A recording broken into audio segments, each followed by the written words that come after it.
আজকে আমরা এখানে পুষ্টিকর খাদ্য, বস্ত্র, অন্ন, চাল, ডাল, তেল, লবণ, ম্যাগি, আটা, বিস্কুট, কলা, কেক, জামা কাপড় এসব বিতরণ করলাম।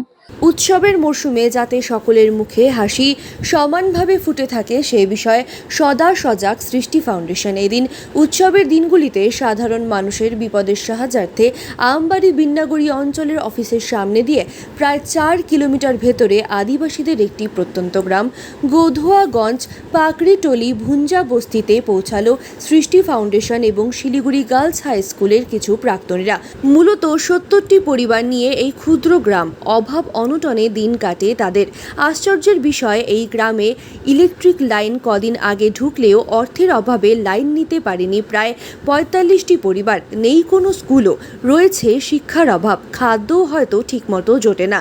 তাই বুধবার মহা চতুর্থীর পূর্ণ লগ্নে সেখানে পৌঁছায় সমাজসেবী গৌতম গোস্বামী সৃষ্টি ফাউন্ডেশন এবং শিলিগুড়ি গার্লস হাই স্কুলের কিছু প্রাক্তনীরা এবং তাদের হাতে পুজো উপলক্ষে খাদ্য সামগ্রী এবং বস্ত্র দান করেন তারা। এদিন এ বিষয়ে সৃষ্টি ফাউন্ডেশনের তরফে গৌতম গোস্বামী বলেন, পুজোর দিনগুলিতে যেখানে চারিদিক আলোময় সেখানেই অন্ধকারাচ্ছন্ন এই 70টি পরিবারে ঘেরা একটি ছোট্ট গ্রাম যেখানে শিক্ষা পর্যন্ত পৌঁছাতে পারেননি তারা, যার জেরে রুটি রুজিতে ব্যাঘাত ঘটেছে।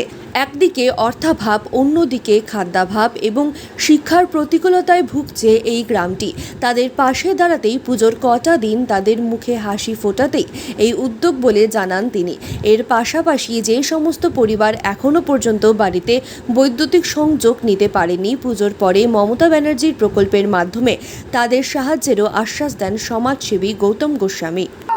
আজ মহা চতুর্থীর পূর্ণতিথি লগ্নে মা আগমনীর যে আনন্দ, সেই আনন্দ থেকে যাতে আমাদের রাজগঞ্জ ব্লকেরই প্রত্যন্ত গ্রাম এই ভুঞ্জা বস্তি মানুষরা যাতে এই আনন্দ থেকে নিজেদের বঞ্চিত না রাখে, তার জন্য আমরা সৃষ্টি ফাউন্ডেশন এবং প্রাক্তনী শিলিগুড়ি গার্লস হাই স্কুলের কিছু ছাত্রীদের প্রাক্তনীদের সঙ্গে নিয়ে আজকে এই গ্রামটিতে এসে যাতে এই পুজোর কটা দিন এরা আনন্দভাবে নতুন বস্ত্র পরে এই 4-5টা দিন মায়ের আনন্দে উপভোগ করতে পারে, সেই উদ্দেশ্য নিয়ে আজকে আমরা এই গ্রামে উপস্থিত হয়েছি।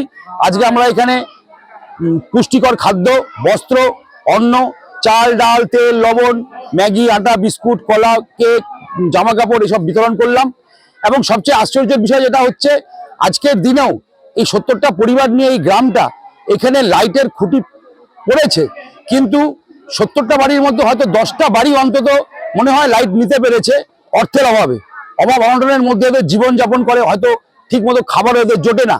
তো আমি মানবিক মুখ্যমন্ত্রী মমতা বন্দ্যোপাধ্যায়ের যে হাসির আলো প্রকল্প আছে, আমরা আমাদের ফাউন্ডেশনের পক্ষ থেকে এই উৎসবটা পার হলে আমরা আসবো, আবার এলাকার বিধায়ক খগেশ্বর রায়ের সাথে আমরা কথা বলবো, ডিভিশনাল ইঞ্জিনিয়ার ইলেকট্রিক যে আছে তাদের সাথে আমরা কথা বলে কোনো উপায়ে যাতে এই প্রকল্পের আওতায় নিয়ে এসে এই পরিবারগুলোর জীবনে এবং বাড়িতে আমরা আলো প্রবেশ করাতে পারি, সেটার জন্য আমরা আপ্রাণ চেষ্টা করব।